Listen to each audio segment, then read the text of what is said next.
Hey, what's up, everybody? This is Charles Sabanson, and welcome you guys to another episode of the Dreamers Pro Show, where we cover everything from sports, hot topics, classic debates, entertainment, and we'll give you guys a fresh perspective on things and how we see them. And we got a show for y'all. But before we get into it, please make sure you like the video and subscribe to the channel. So last night was a very, very fun night in the association. As you know, the day before was election day, so there were no games in the NBA.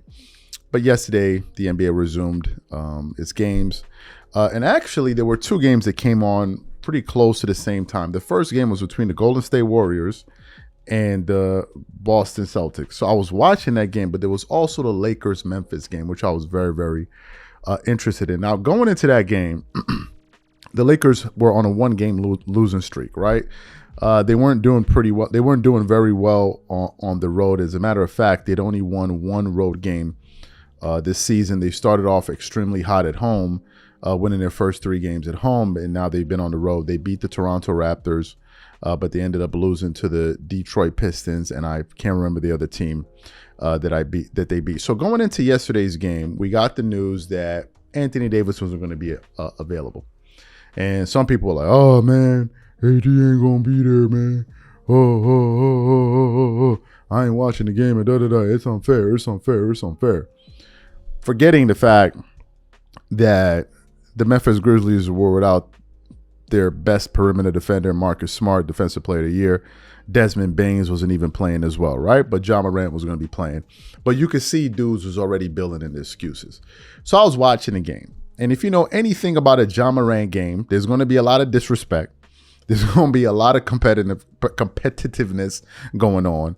And it was no different last night. And I was watching the game. At one point, the Lakers kind of cut the lead to like 2 points, and it looked like a competitive game. And then it went into that third quarter, or that second half. And that's when Ja Morant and LeBron started going at each other. And Ja Morant did like a move. And I think he got like the and one on the Lakers player. What's the dude's name? Let me get his name right. His name is Gabe Vincent. So he hit the and one on him, and he did the too small sign. And I think a play or two later, LeBron then comes back and posts Ja Morant, and then it could have been an offensive foul, and then he scores a bucket. And then LeBron does the too small thing to Ja Morant, but he touches the floor, right? So Ja Morant took it a kind of way, and he went down the court, he scored, and then he tried to he scored, and then he bumped into LeBron James. He bumped into LeBron, and they were talking their smack. And at the end of the game, they interviewed Ja Morant in a post-game interview to get his thoughts on what happened, and Ja Morant kept it 100% funky on his feelings about the Lakers and LeBron. So before you go any further, take a listen to what they had to say there, and then we're going to come back and continue on the show. Take a listen to Ja here. What is it about this Lakers team? I don't like them. They knocked me out of the playoffs. And then last year we had a game, and they came in here and popped it on our home floor when I was in street clothes. So I wasn't a night. Has that kind of been building? Nah. He was just next on the schedule. Lakers, actually. I won't even say him. Lakers. And then they beat us last time. I didn't get to play, like I said, last year. They came on our home floor, beat us on our home floor. Was laughing, playing, looking at me, talking. My message was I was in street clothes. This is my first opportunity to get back on the floor playing against them. I bring first, whoever. Then the situation happened, which pretty much got me going. So you heard what Ja Morant had to say there. And as a matter of fact, we want to put up the thumbnail of, of Ja Morant, after the game. Ja then put out a post, and I'm going to share from Bleacher Report. And I think they were reacting to something like Bron said too small.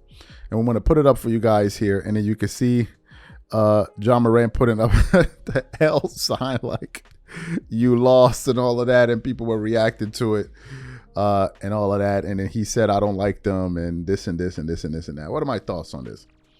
First off, I got to say this. If you are a Laker fan right now, talking about, Anthony Davis didn't play. It's like, yo, son, they could have probably lost with him. They just lost to the Pistons with AD. So what are you talking about? Y'all acting like y'all was missing Michael Jordan or somebody. Like, that's the first thing. The second thing, I don't want to hear nothing about Anthony Davis was missing. Missing because they were missing some key players too. And had the Lakers won that game, even with AD, and it was missing some players, y'all would have still been up there talking trash. Oh, AD, LeBron, King James. You know how they be doing, twerking it up all over the place, knocking over drinks, pouring honey all over the desk, slapping each other, acting just a damn fool. You know how they act, right? What are my thoughts on this? First of all, as I was watching that game live, I got to say I love what Ja did because he brought the competitiveness to the game. None of that chummy, give me a hug, let's do 5,000 handshakes. None of that. We gonna talk trash. We not with them. They're the enemy. And we're out here to make fools out of them. And I like the fact that Ja Morant remembered when LeBron was gloating last time they played while he was on the sideline injured in street clothes. I like the fact that he he put that in his mental Rolodex and came back and tried to give him I like that. I like that. Like it makes the game more rugged. It makes it more entertaining. Instead of this, oh, give me a hug, give me a kiss, and all of this other nonsense that they be doing in the cupcake era. Like enough of that. So I love that part of it. To the Laker creators, there's this one clown ass creator on the internet. His dumb ass. He instead of reacting to the game, he gonna put up a picture of the MFer that didn't even play, Anthony Davis, and talk about when the Lakers losing. He like, oh, Anthony Davis wasn't there. He put Anthony Davis and JJ Redick with his clown ass instead of addressing the players that actually played on the court, knowing damn well that Anthony Davis is your best player. And I would have given the Lakers a better shot with AD without LeBron than vice versa. Because what we know is AD is the best player. We know that the Lakers play damn good, or dare I say better, without LeBron in the lineup. So I don't know what that's about. And as we currently sit here, the Lakers, who started off looking damn good, are now a 500 team. They are number 10 in the Western Conference. And this is the first time this season they've actually gone without a great player in Anthony Davis. But nevertheless, they were losing games with AD. And we're going to get to JJ Redick just a little bit later on today and react to some of the stuff that he had to say and his behavior, and his behavior post-game. Right? But I like what Ja did. Ja didn't forget. He said, this is a team that eliminated us. Now we're going to look at the box score. Let's see what happened last night. They put Dalton Knecht in the starting lineup. I like the idea of it. Didn't work out. He was 1 of 7, but he's a rookie. First time starting. You can understand that. LeBron had an efficient game. He scored 39 points on 54% shooting, 75% from the three, with 7 rebounds, 6 assists, but he did have 5 turnovers. Austin Reeves had 8 points. He had 19 points, excuse me. Jackson Hayes had 8 points. Who else? D'Angelo Russell had 12 points. He didn't shoot the ball particularly well, and I was watching the game. He missed a lot of threes. He went 2 of 9 from the three-point line. But the Memphis Grizzlies just had a balanced attack. You had Jaren Jackson Jr., who had 20 points. You had Jalen Wells, who had 20 points. You had Ja Morant, who got injured in the game. He had 20 points. He didn't shoot particularly well from the field. He was only 41% from the field.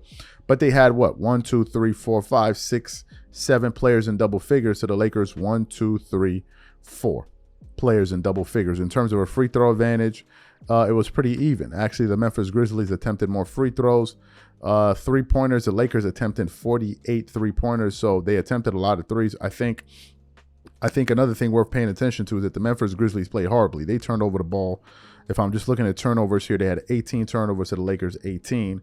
So overall, it wasn't a competitive game for the Lakers from the Lakers standpoint. It ended up losing by 17 points, excuse me, in that game. So it is what it is. That's the box score, and the beat goes on.